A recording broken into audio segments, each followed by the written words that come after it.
Assalamualaikum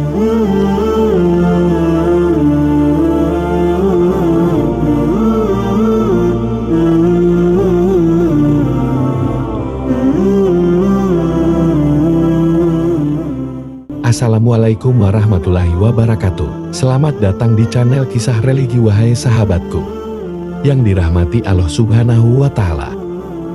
Saya doakan semoga kita semua diberkati keselamatan dunia dan akhirat.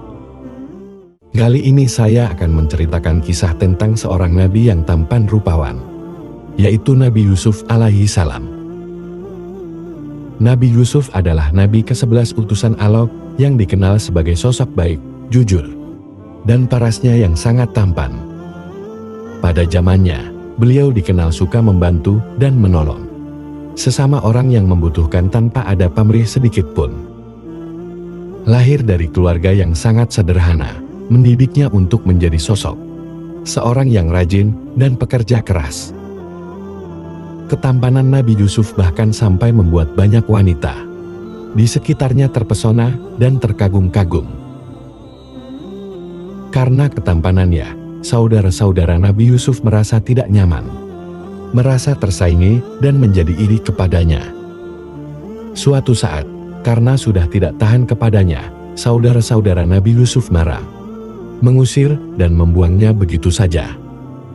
Merasa sedih, terluka dan tersakiti karena perlakuan yang diterimanya, Nabi Yusuf kemudian hidup terlunta-lunta di jalanan.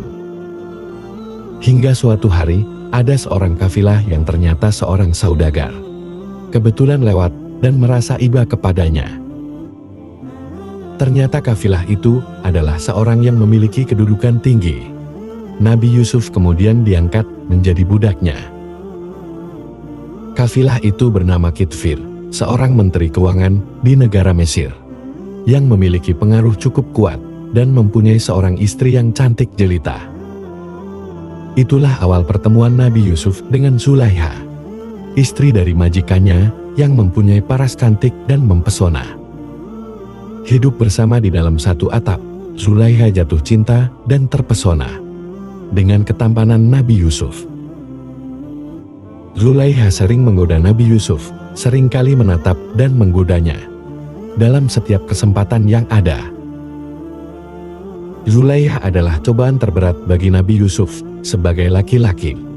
Nabi Yusuf juga memiliki nafsu, terlebih Zulaiha adalah perempuan yang begitu cantik jelita.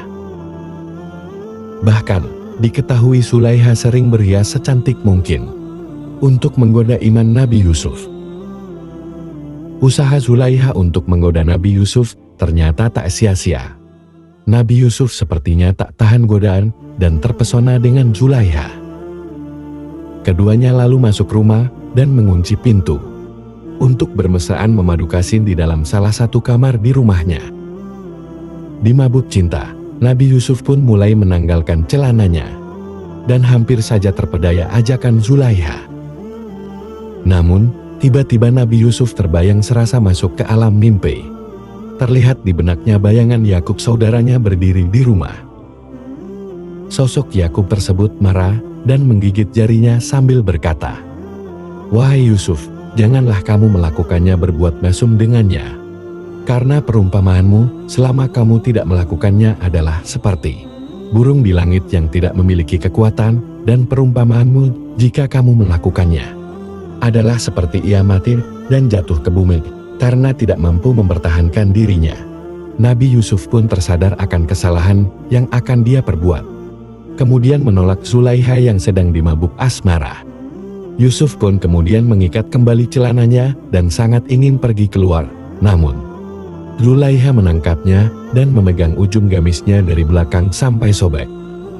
Yusuf pun menjauhinya, bergegas menuju pintu dan berlari sekuat tenaga. Karena cintanya tak terbalas, Zulaiha marah besar dan ingin membalasnya dengan menjatuhkan fitnah yang keji kepada Nabi Yusuf. Zulaiha menutup aibnya dengan menjatuhkan semua kesalahan pada Nabi Yusuf.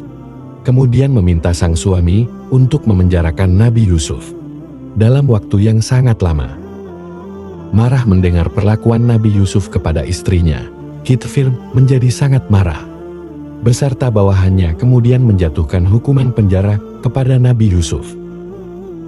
Nabi Yusuf terpukul dan merasa terzalimi dengan hukuman itu, namun tetap menjalaninya dengan ikhlas demi menjaga nama baik keluarga yang telah menolongnya. Di dalam penjara, Nabi Yusuf tetap berdoa dan berserah diri kepada Allah Subhanahu wa Ta'ala, berdoa untuk hal yang terbaik untuk dirinya. Suatu ketika Kitfir suami Sulaiha jatuh sakit. Berbagai macam obat dan perawatan telah dijalani, namun tak kunjung sembuh. Hingga akhirnya tidak tertolong dan menghembuskan nafas terakhir. Zulaiha bersedih dan terpukul atas kematian suaminya.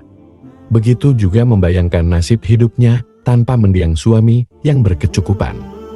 Tanpa mendiang suaminya, Zulaiha seketika menjadi miskin dan hidup kekurangan. Nasib juga membuat Zulaiha menjadi pengemis, meminta-minta kepada orang lain di jalan untuk menyambung hidupnya. Tangisan panjang Zulaiha ketika teringat cinta dan perbuatannya kepada Nabi Yusuf membuatnya kehilangan penglihatan. Penyesalan hanya datang di akhir. Zulaiha sangat menyesal atas perbuatannya. Seandainya bisa mengulang kehidupannya yang dahulu. Nasib baik datang kepada Nabi Yusuf setelah lama mendekam di penjara. Nabi Yusuf kemudian dibebaskan setelah menafsirkan mimpi seorang raja. Raja mengakui bahwa Nabi Yusuf adalah orang yang jujur. Nabi Yusuf pun kemudian diberi kedudukan tinggi di kerajaan. Atas permintaannya, raja menjadikannya bendaharawan negara yang dihormati dan disegani di seluruh kerajaan. Banyak pelajaran yang bisa kita ambil dan jadikan rambu-rambu kehidupan dari cerita Nabi Yusuf ini. Kita harus selalu berdoa agar kita dilindungi dari godaan dan senantiasa dekat dan berserah diri kepada Allah Subhanahu wa Ta'ala. Demikian kami sampaikan cerita ini, mohon maaf jika ada suatu kesalahan dalam penyampaian, karena kesempurnaan hanya milik Allah Subhanahu wa Ta'ala. Terima kasih telah menonton channel Kisah Religi ini. Jangan lupa like, share, and subscribe.